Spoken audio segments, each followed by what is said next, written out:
Chats here at the Spoke Club in downtown Toronto for the Glenfiddich Artist in Residence Prize Party with Patricia Noonan, who is a food and spirits writer.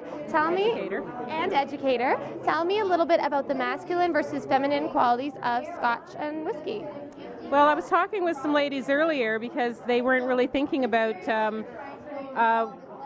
how they were trying to understand whiskey and why it doesn't get marketed to them. And I was saying, well, you know, a lot of whiskey companies miss the demographic of women and how to market it to them because they're not really thinking about the masculine and feminine sides of the spirit. So that's what I was talking about. So for me, for example, I was thinking Glenfiddich, Speyside, you know, it has a lot of, you know, floral, feminine, honeyed sides, but then I was explaining to the ladies that, you know, you get a lot of spice flavors and things like that from the oak aging, and so different types of oak, different types of, and periods of aging, and the cask selection as well, and that's really important. So I thought, well, how to explain this to the ladies, and so I said, well, you know, there are a lot of baking spice aromas and flavors that come, and that comes from the wood. And then I said, well, you know, if you have ex-bourbon casks for aging, that has caramelized sweetness because they have to char the inside of the oak, so that caramelizes the tannins and the sugars in the wood. So then they were just, oh, okay, well, that all explains it, because then I said, you know, you need to have information that's going to help you identify why you like or don't like something.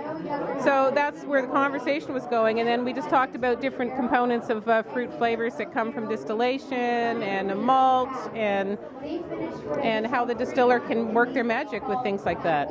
How do you think Glenfiddich should change their marketing in order to gear more towards women? Well, I don't think they're disengaged from women, but I think that they could actually, a lot of spirits companies really, in their sell sheets, for example, they always have a male, they focus on the men. And as somebody said earlier, I said, well, have a little whiskey with your man, and she said, no, have a little man with your whiskey.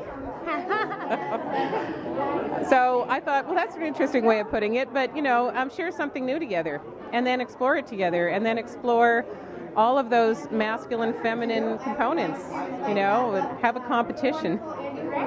See where it goes.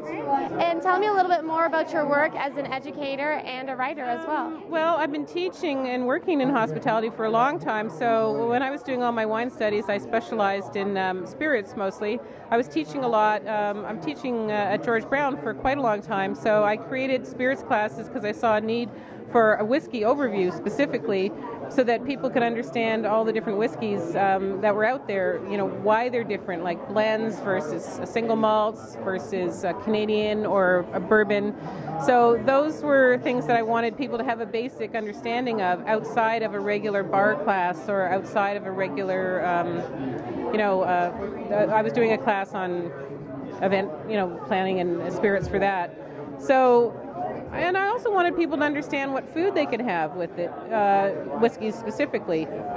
So, you know, I've done articles on whiskey and food pairing, and I personally like to have my little dram with some chocolate late at night, or maybe some well-aged and well-sauced fruit cake. But I think that I've actually I've done something for. I think I've already spoken at length about fruitcake and whiskey for grants. And where's the best place to find out more information on you and the articles you write online?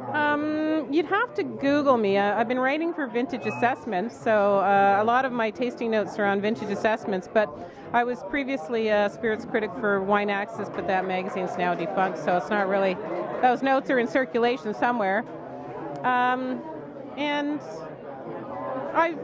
I write for Divine, an online women's magazine, but that can be anything. It can be lifestyle, it can be food and wine pairing, cocktails. So I do a lot of cocktail-related stories too. So you have to go online. Great. Well, thank you so much. Congratulations, and have a terrific evening. Okay, well, I guess I'll see how this all turns out. Yeah. I'm Katie Ullman reporting for Katie Chats here at the Spoke Club in downtown Toronto.